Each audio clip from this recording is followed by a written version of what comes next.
Guru saya seorang ulama,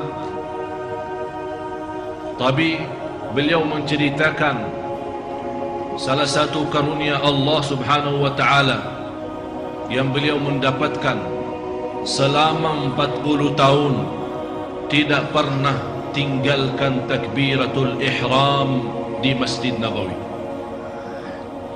selama 40 tahun. Malah beliau menceritakan ayahnya tidak pernah mendengar azan di luar masjid, tidak pernah seumur hidupnya mendengar azan di luar masjid. Ini membuktikan beliau selalu ada di dalam masjid sebelum azan dan mendengar azan di dalam masjid.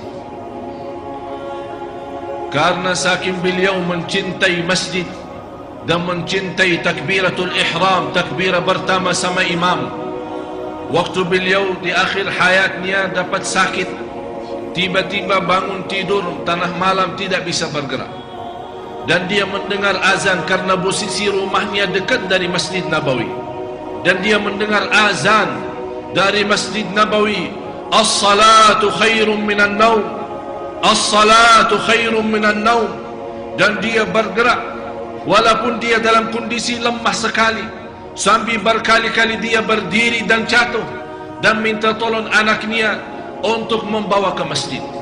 Kata anaknya, ayahku dalam kondisi seperti ini sudah menjadi uzur, sudah menjadi alasan, salatlah di masjid, di rumah saja. Kata beliau, saya tidak pernah tinggalkan takbirah pertama selama 40 tahun. Anakku, bawa saya ke masjid, dan saya ingin bertemu takbirah ihram bersama imam.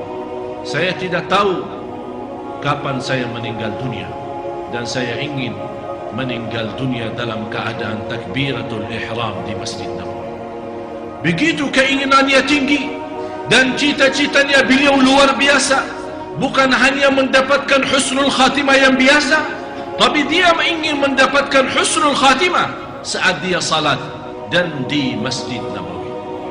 Begitu dibawakan oleh anaknya, membawa ke masjid, dan imam maju habis iqamat, dan imam bertakbiratul ihram, dan beliau dalam keadaan duduk ikut takbiratul ihram, Allahu Akbar bersama imam.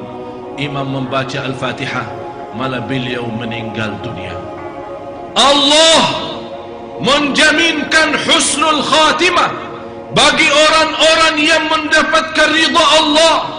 Allah menjaminkan husnul khatimah bagi orang-orang yang mencantumkan kalbunya kepada masjid, mencintai takbirah pertama, mencintai salat berjamaah, Allahu Akbar.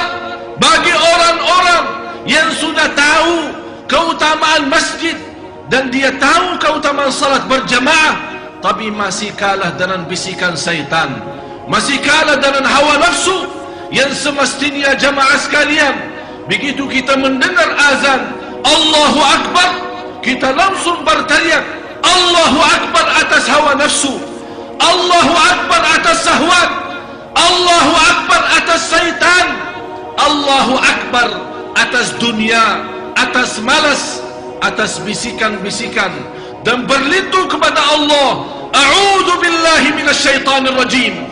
Dan bangun, bangkitlah dan ambil air wudu dan menuju dengan langkah demi langkah ke masjid Allah, ke rumah Allah, karena langkah demi langkah terhitung. Satu langkah menaikkan darajat, satu langkah menghapus dosa, satu langkah memberikan kebaikan. Saking karunia Allah bagi orang ahli masjid, bukan langkah-langkah anda datang ke masjid terhitung, malah langkah anda pulang pula dari masjid habis salat, Allah juga menghitungkan langkah-langkahnya.